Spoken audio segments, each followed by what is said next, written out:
Good morning, kids. Today we will study money and credit, your chapter number 3 of economics book. Okay, so kids, in this chapter we will study about barter system. Money कैसे introduce हुआ, credit का क्या use है, but उससे पहले हमको समझना पड़ेगा कि जब मनी नहीं चलता था तो फिर क्या था, कैसे लोग गुड्स को एक्सचेंज करते थे, कौन सा टर्म था, किस तरीके से वो लोग डील करते थे, क्या मीडियम ऑफ एक्सचेंज था। तो सबसे पहले लोग बार्टर सिस्टम को फॉलो करते थे। Now barter system in which one commodity is exchange with another commodity, जहाँ पे एक कमोडिटी, एक सामान दूसरे सामान से एक्सचेंज होता था। चिल्ड्रन, आप लोगों ने देखा होगा अभी भी विलेज में जब कोई आइसक्रीम वाला आता है तो वो थोड़ा सा गुड वीट के एक्सचेंज में या गेहूं के बदले में या चावल के बदले में वो आपको आइसक्रीम दे देता है। अभी भी ऐसा होता है ना। तो this is a barter system, जहाँ पे वो आपसे पैसे नहीं मांगते हैं किसी भी गुड्स के, वो गुड्स के बदले गुड्स को एक्सचेंज करते हैं। जैसे कि किसी भी वेजिटेबल्स को आप एक्सचेंज कर सकते हो शुगर के साथ में। So where goods exchange with the other goods. But इस बार्टर सिस्टम के कुछ अच्छाइयाँ थी, जैसे कि advantages of barter system, easy exchange, easily exchange हो जाता था। किसी ने राइस प्रोड्यूस किया, किसी ने वीट प्रोड्यूस किया, किसी ने रबर प्रोड्यूस किया, सब आपस में गुड्स को एक्सचेंज कर लेते थे। Then instant change, instant exchange, exchange तुरंत। किसी को किसी से कोई दूसरा गुड्स चाहिए और उसके बदले में हमने कोई दूसरा गुड्स ले लिया तो तुरंत एक्सचेंज हो जाता था। देन लिमिटेड प्रोडक्शन, अब इसमें प्रोडक्शन भी उतना ही होगा जितने की ज़रूरत है, तो लिमिटेड प्रोडक्शन। तो ये एडवांटेजेस थे, लेकिन कुछ डिसएडवांटेजेस भी थे, जैसे कि issue of double coincidence of want. Double coincidence of want बच्चों, दोहरी मांग। इट मीन्स मुझे तो अगर किसी के पास में शूज़ हैं एक्सचेंज करने के लिए और मुझे शूज़ नहीं चाहिए, मुझे तो हॉर्स चाहिए, तो फिर क्या करेंगे। तो इस कंडीशन में double coincidence of want create हो जाती है।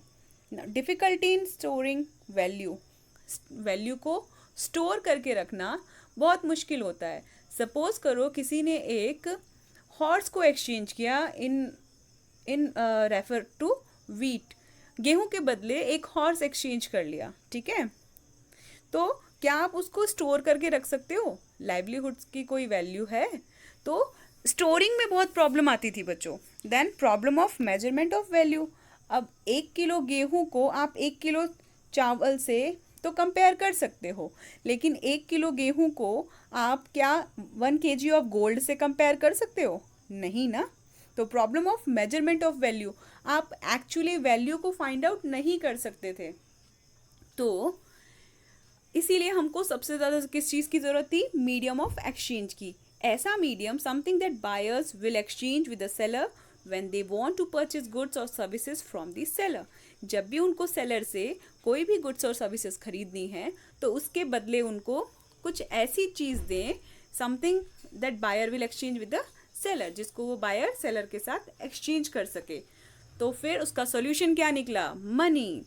तो मनी एक ऐसी चीज़ है, anything which is use as a medium of exchange, store of value and standard of deferred payments is called money. Money ने जो प्रॉब्लम थी medium of exchange, money was acting as a unit of account and it also using storing the value. आप value को store करके भी रख सकते थे। तो मनी ने वो सारी प्रॉब्लम्स जो कि बार्टर सिस्टम में अराइज हुई थी उनको सॉल्व कर दिया। अब मनी के कुछ फंक्शंस भी हैं, जैसे कि मीडियम ऑफ एक्सचेंज। ये मीडियम ऑफ एक्सचेंज की तरह काम करता है, मतलब आप कोई भी गुड्स खरीदनी है तो आप उसको किससे एक्सचेंज कर सकते हो? With the money. Store value, अब money also works as a storing of value. Value को स्टोर करके रखना, it means long period of time के लिए आप मनी को सेव करके रख सकते हो। Then unit of account, unit of account इसका एक प्रॉपर अकाउंट होता है, या फिर इसकी एक प्रॉपर वैल्यू होती है जिसको आप मेज़र कर सकते हो। Then standard for deferred payment. Deferred payment मतलब कि कम या ज़्यादा पेमेंट जब हो जाता है उसको ये सॉल्व कर देता है और एक स्टैंडर्ड वैल्यू फिक्स करता है। लाइक 10 रुपीज़ 20 रुपीज़ आप एक पर्टिकुलर किसी भी चीज़ की प्राइस प्राइस फिक्स कर सकते हो, तो वो जो प्रॉब्लम था वो सॉल्व हो जाएगा। So kids, that was all about money. Now we will talk about credit, the second part of your chapter's name, money and credit. No, so अब हम क्रेडिट के बारे में बात करेंगे। तो क्रेडिट क्या होता है कि जब कोई भी पर्सन किसी भी या इंस्टीट्यूशन से या किसी भी पर्सन से लोन लेता है या बोरोइंग करता है, that is known as credit. अब क्रेडिट की जो डिफरेंट टर्म्स एंड कंडीशंस होती हैं, different conditions in which borrower and lender agreed before granting or taking a loan। कुछ ऐसी कंडीशंस होती हैं जिस पे कि जो लोन देने वाला पर्सन है और जो लोन लेने वाला पर्सन है वो अग्री करता है। वो कौन कौन से पॉइंट्स हो सकते हैं? Rate of interest. अब टर्म्स ऑफ क्रेडिट में क्या क्या होता है? Rate of interest. इसमें रेट ऑफ इंटरेस्ट बताया रहता है कि हम आपसे इस रेट ऑफ इंटरेस्ट पे आपको लोन दे रहे हैं और आपको इतना मुझे इंटरेस्ट पे करना पड़ेगा। फिर मोड ऑफ रीपेमेंट मीन्स आप किस फॉर्म में मुझे रीपेमेंट करोगे। Then collateral. अब कोलेट्रल क्या होता है? एक ये नई टर्म है। जब भी कोई लोन देता है ना, तो वो जो बोरोवर है उससे कोई ना कोई असेट या फिर कोई पेपर्स या फिर कोई ऐसी चीज़ गिरवी रखवा लेते हैं। कोलेट्रल का मतलब होता है गिरवी रखवाना, असेट्स को अपने पास एज अ सिक्योरिटी रख लेते हैं, तो उसको कहते हैं collateral. Then documentation required etcetera. अब कोई भी डॉक्यूमेंट्स अगर रिक्वायर्ड है तो उसके बारे में या उसको वहाँ पे लिखा जाता है। Okay.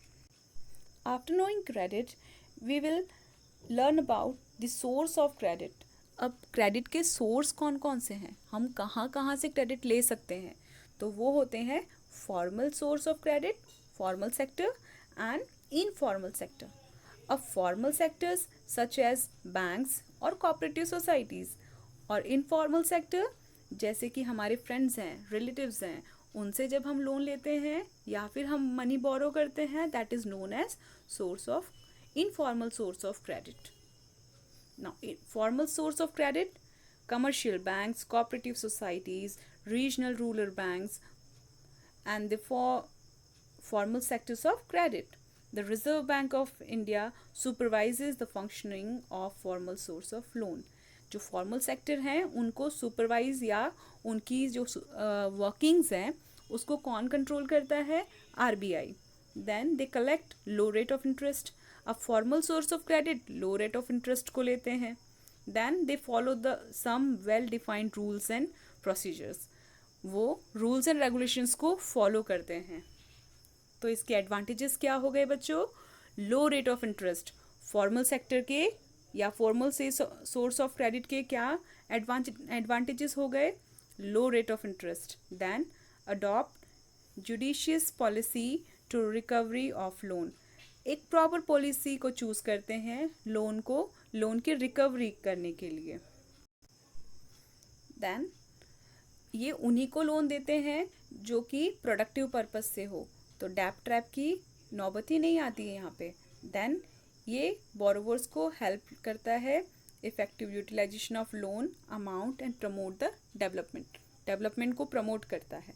Then interest rate fixed होता है, इसमें economic condition and therefore risk of borrower are less.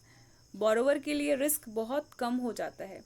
Overall जो फॉर्मल सेक्टर है या जो फॉर्मल सोर्स ऑफ क्रेडिट है वो लो रेट ऑफ इंटरेस्ट पे लोन देता है।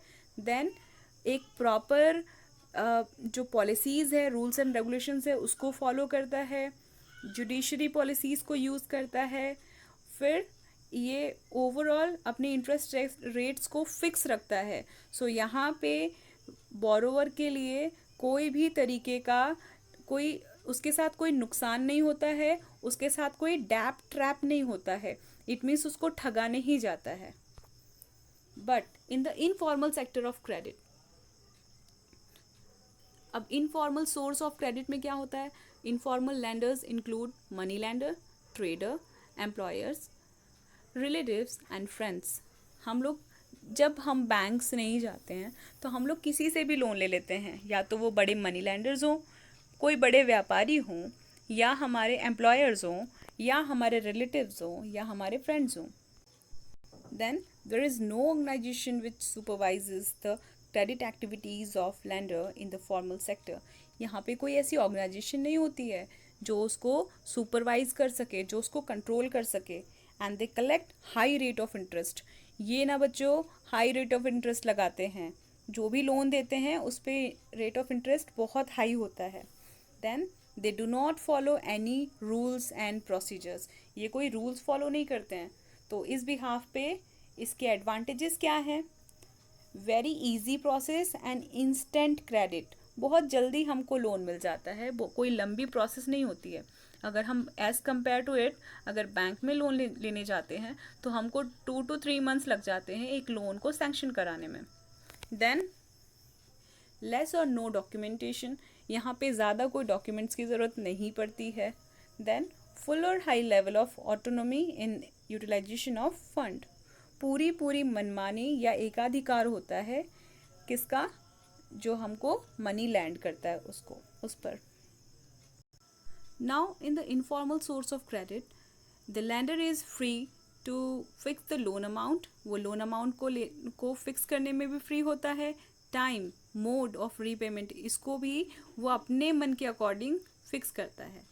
Now loan are granted to meet all kind of financial need. किसी भी तरीके के फाइनेंशियल नीड है, चाहे आपको कुछ भी छोटा मोटा काम है या बड़ा काम है, तो आपको जब भी किसी भी तरीके से फंड की ज़रूरत पड़ती है तो ये हमेशा ही आपको मनी प्रोवाइड कर देते हैं या क्रेडिट प्रोवाइड कर देते हैं। बट इसके लिमिटेशंस क्या है, मतलब इसकी कमियां क्या हैं? High rate of interest. हमने अभी देखा कि ये high rate of interest charge करते हैं। So it is unnecessary interference in the utilisation of fund. जो फंड का यूटिलाइजेशन है उसमें अननेसेसरी इंटरफेरेंस होता है। देन अनजस्ट अनएथिकल मीन्स, जब इनको रिकवरी ऑफ लोन करवानी होती है तो बहुत ही अनएथिकल वेज को जो पर्सन होता है उससे बहुत ही बर्बरतापूर्ण तरीके से उसकी प्रॉपर्टी सेल कर देना या उसको घर से निकाल देना, उसको मारना, इस तरीके की भी अनएथिकल चीज़ों को अपनाया जाता है for recovery of the loan. और ये जो लोन्स होते हैं ना बच्चों, अनप्रोडक्टिव पर्पस के लिए, इट मीन्स हर कारण के लिए लोन दे देते हैं वो लोग। तो इसमें बोरोवर का इंटरेस्ट होता है, ठीक है। इस बिहाफ पे अगर हम दोनों ही सोर्स ऑफ क्रेडिट को कंपेयर करें, फॉर्मल सोर्स ऑफ क्रेडिट और इनफॉर्मल सोर्स ऑफ क्रेडिट में डिफरेंस देखें, तो formal source of credit controlled by RBI, but informal source is not controlled by anyone. ये किसी के द्वारा भी कंट्रोलेबल नहीं होता है। Reasonable and justified rate of interest, but informal में क्या होता है? हाई रेट ऑफ इंटरेस्ट होते हैं। Formal source grant for the productive purpose only, informal source granted for any purpose, किसी भी कारण से लोन दे देते हैं। Then more documentation required here, in informal source no documentation is required.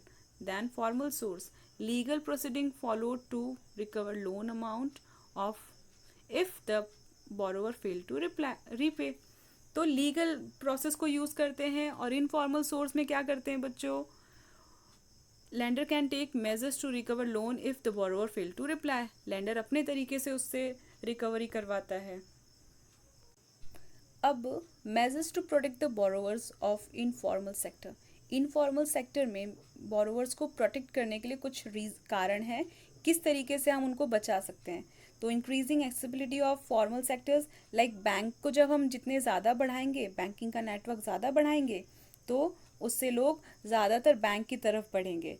Easy और लिबरल डॉक्यूमेंटेशन। एक तो बच्चों जो गाँव के लोग होते हैं ना, वो बैंक जाना पसंद नहीं करते हैं क्योंकि वहाँ पे बहुत सारा डॉक्यूमेंटेशन होता है, बहुत ही लेंदी प्रोसीजर होती है, जिसके कारण वो वहाँ से लोन लेने की बजाय वो किसी भी रिलेटिव, फ्रेंड्स या लैंडलॉर्ड से लोन लेना पसंद करते हैं, ठीक है। देन फ्लेक्सिबल लोन अरेंजमेंट, बहुत ही फ्लैक्सिबल लोन के अरेंजमेंट करने चाहिए. Then reserve and compulsory lending for rural and small scale industry. जो छोटी इंडस्ट्री है उनके लिए भी लोन को रिजर्व रखना चाहिए और उनको भी लैंड करना चाहिए, लैंडिंग करनी चाहिए. और फिर उसके बाद अवेयरनेस कैंपेनिंग करनी चाहिए, लोगों को और जागरूक बनाना चाहिए डैप ट्रैप से बचने के लिए. अब इसी में एक और कदम है सेल्फ हेल्प ग्रुप्स. लोगों को इनफॉर्मल सोर्स ऑफ क्रेडिट से बचाने के लिए एक कदम है सेल्फ हेल्प ग्रुप्स, जिसको SHGs बोला जाता है. इसमें 15 से 20 मेंबर होते हैं और ज़्यादातर वुमेन होती हैं आसपास की, जो कि थोड़ा बहुत अमाउंट कंट्रीब्यूट करती हैं. Members can get small amount. देखो बेटा, क्या होता है कि एक ग्रुप होता है 15 से 20 लोगों का, जो कि उसमें कुछ ना कुछ अमाउंट अपनी अपनी तरफ से कंट्रीब्यूट करते हैं, और जब जिसको ज़रूरत होती है तो उसको लोन दे दिया जाता है. ठीक है. तो और after 2 years they can get loan from bank. और धीरे धीरे जब ये स्टैब्लिश हो जाते हैं तो बाद में ये बैंक से भी लोन ले सकते हैं, और लो रेट ऑफ इंटरेस्ट पे. तो हुआ ना सेल्फ हेल्प ग्रुप्स बहुत ही हेल्पफुल. अब यूजर्स को या लैंडर्स को बेनिफिट पहुंचाने के लिए जो रिजर्व बैंक ऑफ इंडिया है या जो RBI है, वो भी स्मॉल बैंक्स पे और जितने भी कमर्शियल बैंक्स हैं उनके लिए गाइडलाइंस प्रोवाइड करता है और उनके राइट्स को प्रोटेक्ट करता है. ठीक है. तो हम लोग इसमें हमको पढ़ना है role of RBI, reserve bank of India की रोल. तो reserve bank of India issuing currency note, ये करेंसी नोट को इशू करता है. ठीक है.